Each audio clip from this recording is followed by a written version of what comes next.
পশ্চিমবঙ্গে 25 চূড়া বিশিষ্ট মন্দির আছে 5টি। তার মধ্যে একদিনে দেখে নেওয়া যেতে পারে 4টি একসঙ্গে। আসুন বন্ধুরা, একদিনে 4টে 25 চূড়া বিশিষ্ট মন্দির দেখে নিই।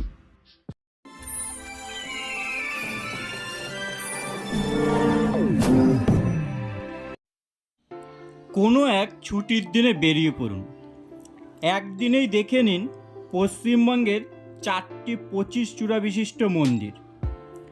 এর সাথে বাড়তি পাওনা হিসাবে পেয়ে যাবেন কালনার 108 শিব মন্দির ও কালনার অন্যান্য ভ্রমণের স্থানগুলি। যদি সঠিক প্ল্যান করে বেরোতে পারেন তাহলে সবুজ দ্বীপ দেখে নেওয়া সম্ভব। ট্রেনে ও অটো বা টোটোতে করে এই ভ্রমণটি করলে সবুজ দ্বীপের জন্য সময় বার করা খুব একটা সম্ভবপর হবে না। যদি নিজস্ব গাড়ি বা বাইক রাইড করে করেন তবে সবুজ দ্বীপ আপনি দেখে নিতেই পারেন। সবুজ দ্বীপ ঘোরার জন্য যদি আপনারা প্ল্যান করে থাকেন তাহলে সকাল দিকে আপনারা অম্বিকা কালনায় যাবেন এবং দিনের শেষে আপনারা আসুন সোমরা বাজারের মা আনন্দময়ী মন্দিরে। সেখান থেকে আপনারা সবুজ দ্বীপে যেতে পারবেন। এবার বলি, যে 4টি 25 চূড়া বিশিষ্ট মন্দির আমরা একদিনে দেখে নিতে চলেছি সেই 4টি মন্দির হলো কি কি। প্রথমে আমরা পেয়ে যাব কালনা রাজবাড়ির ভিতরে দুখানা 25 চূড়া বিশিষ্ট মন্দির। একটি হলো লালজি মন্দির, 2 নম্বরটি হলো কৃষ্ণচন্দ্র মন্দির, আর 4 নম্বরটি হলো কিছুটা দূরে অবস্থিত গোপালজিও মন্দির।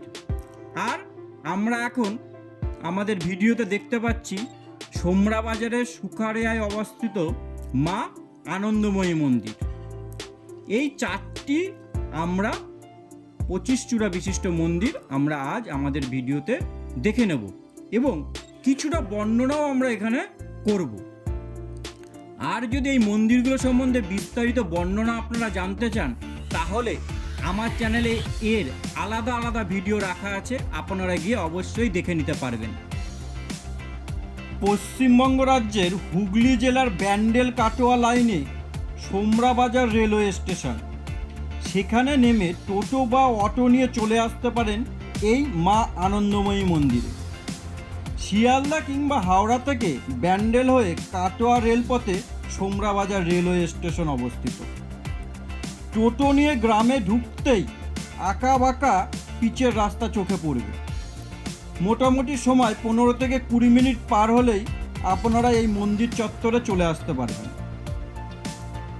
1813 সালে সোমরা বাজারের এই বিখ্যাত আনন্দময়ী মন্দিরটি নির্মাণ করেন সুখারিয়া গ্রামের জমিদার বীরেশ্বর মিত্র মুস্তাফি।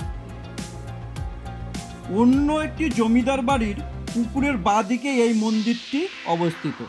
আমরা পুকুরটিকে সামনে দেখতে পাচ্ছি। ওই পুকুরের বা এই মন্দির হিসেবে ডান দিকে ভগ্নপ্রায় বা ভগ্নস্তূপে রয়েছে উক্ত জমিদার বাড়িটি। মা আনন্দময়ী মন্দিরের আশেপাশের অঞ্চলটি খুবই নিরিবিলি, একদিনের পিকনিক স্পট হিসাবে খুবই উপযুক্ত এবং এর কিছু দূরেই রয়েছে সবুজ দ্বীপ।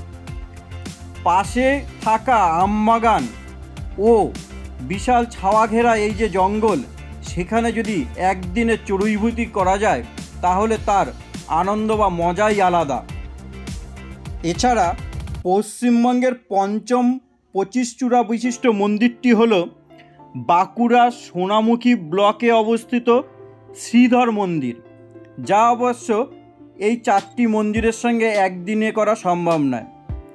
কোনো এক সময় চাইলে আপনারা সেই মন্দির প্রাঙ্গণও ঘুরে আসতে পারেন। মা আনন্দময়ী মন্দিরের উঠোনের চারিদিকে রয়েছে শিব মন্দির। মায়ের মন্দিরের ডান দিকে 6টি শিব মন্দির ও বাম দিকে 6টি শিব মন্দির, যা আমাদের ভিডিওতে দেখতে পাচ্ছি। অর্থাৎ এখানে মায়ের মন্দিরের সাথে রয়েছে 12টি শিব মন্দির। আনন্দময়ী মন্দিরটি সম্পূর্ণভাবে ইটের তৈরি। মন্দিরের স্তম্ভ, খিলান, শীর্ষ ও বহির্ভাগ বিভিন্ন টেরাকোটার কাজ এখানে চোখে পড়ে। মন্দিরের গর্ভগৃহে সিমেন্টের বেদিতে কাঠের সিংহাসনে শায়িত রয়েছে শিব। শিবের হাত দুটি মাথার দিকে। মা আনন্দময়ী বাবু হয়ে বসে আছেন শিবের মুখের দিকে মুখ করে, মাথায় রূপোর মুকুট। দেবী চতুর্ভুজা। কোষ্ঠী পাথরের নির্মিত বিগ্রহ উচ্চতায় প্রায় 3.5 ফুট। মায়ের বিগ্রহ সহ ভিডিওটি আমার চ্যানেলে অবশ্যই আগে আমি দিয়ে রেখেছি। অবশ্যই সে রূপ দেখতে চাইলে আপনারা আমার চ্যানেলে গিয়ে ভিডিওটি অবশ্যই দেখে নেবেন। এবার আমাদের 25 চূড়া বিশিষ্ট মন্দিরের দ্বিতীয় মন্দির হলো এই লালজি মন্দির, যা আমরা অম্বিকা কালনাতে দেখতে পাবো। অম্বিকা কালনার রাজবাড়ি চত্বরেই রয়েছে দুটি 25 চূড়া বিশিষ্ট মন্দির। একটি আমরা সামনেই দেখতে পাচ্ছি লালজি মন্দির, ও আরেকটি আমরা দেখতে পাবো কৃষ্ণচন্দ্র মন্দির। এই রাজবাড়ি চত্বরেই অনেকগুলি মন্দির, রাসমঞ্চ সহ সাজানো রয়েছে এই স্থানটি। এখানে ঘুরতে ঘুরতে আপনাদের প্রায় 1.5 ঘন্টা থেকে 2 ঘন্টাই কেটে যাবে। বর্ধমানের একটি ছোট্ট শহর হলো এই কালনা।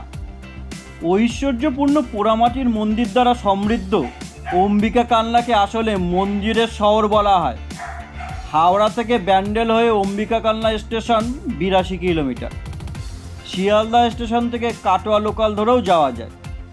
স্টেশনের পূর্ব দিকে একটুখানি গেলেই আপনারা পেয়ে যাবেন ভাগীরথী নদী, আর এই নদীর তীরেই অবস্থিত এই কালনা, আর এই কালনাতেই রয়েছে এই রাজবাড়ি। 15-16 শতক নাগাদ এই স্থানটির নাম ছিল আম্বুয়া বা অম্বুয়া মুলুক। এপারে হলো কালনা আর নদীর ওপারে হলো শান্তিপুর। মাঝখান থেকে চলে গেছে ভাগীরথী নদী। অনেকের অনুমান অম্বু ঋষির আশ্রমস্থল হিসাবে স্থানটি প্রসিদ্ধ লাভ করেছিল। সেখান থেকেই নাম হয় অম্বিকা। একই সঙ্গে এখানে হিন্দু, মুসলিম, বৌদ্ধ এবং জৈন সংস্কৃতির প্রভাব লক্ষ্য করা যায়।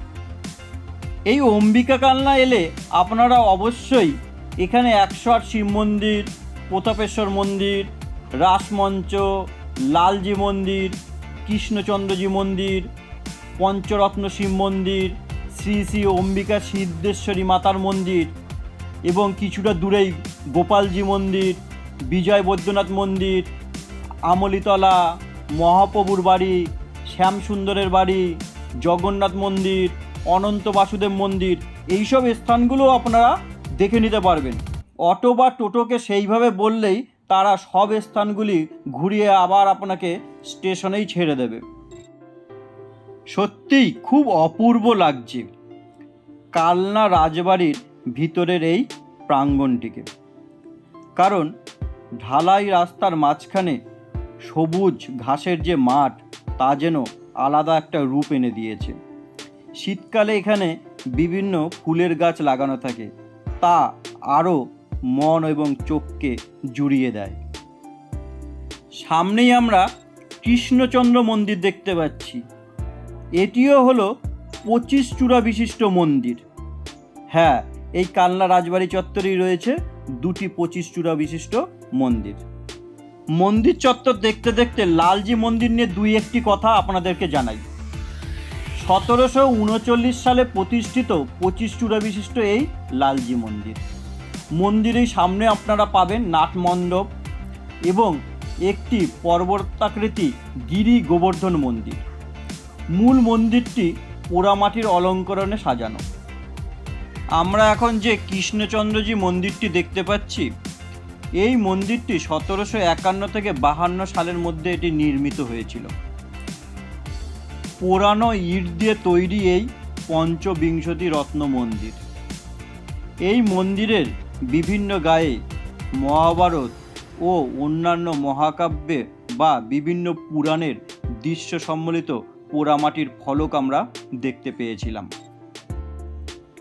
আমরা পশ্চিমবঙ্গের যে 5টি 25 চূড়া বিশিষ্ট মন্দির পাই, তার মধ্যে মা আনন্দময়ী মন্দির ছাড়া বাকি 4টি মন্দিরেই আমরা গোপাল বা কৃষ্ণকে আমরা দেখতে পাই।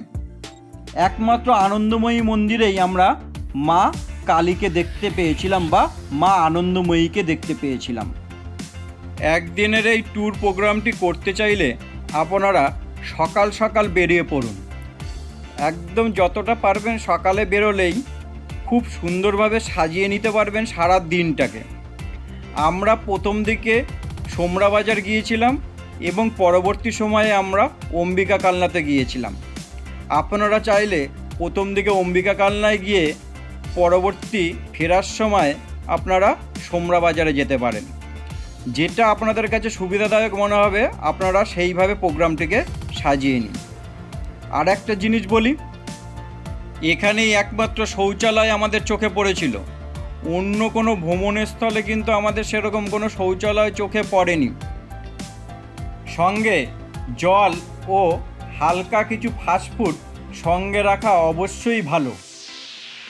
দুপুরের দিকে যদি আপনারা অন্নভোগের প্রসাদ নিতে চান তাহলে ভবা পাগলার আশ্রমে যেতে পারেন। সেখানে অল্প পয়সার বিনিময়ে দুপুরের খাবার আপনারা খুব হালকাভাবে খেয়ে নিতে পারবেন। কালনা রাজবাড়ি আমরা দেখা শেষ করে চলে গিয়েছিলাম গোপালজিও মন্দিরে। আমরা যখন গোপালজিও মন্দিরে গিয়েছিলাম তখন সেখানে পুরোহিত না থাকার জন্য মন্দির চত্বর তালা দেওয়া ছিল। সেই কারণে মন্দিরের ভিতরের গোপালজিকে আমরা দর্শন করতে পারিনি। আপনারা গেলে অবশ্যই দর্শন করবেন এবং গোপালজির আশীর্বাদ নেবেন। আর এই ধরনের ভিডিও ভালো লাগলে অবশ্যই আপনারা ভিডিওকে শেয়ার করবেন এবং লাইক করবেন। আর এই ধরনের ভিডিও পেতে আমার চ্যানেলটিকে অবশ্যই সাবস্ক্রাইব করে রাখুন এবং নোটিফিকেশন বেল আইকন অন করে রাখুন। এর সাথে আপনাদেরকে অনুরোধ করি 108 অম্বিকা কালনা ভিডিওটি যদি আপনারা না দেখে থাকেন আমার চ্যানেলে গিয়ে অবশ্যই দেখে নিন, কারণ ভিডিওটি খুব সুন্দরভাবে ড্রোন দিয়ে তোলা হয়েছে।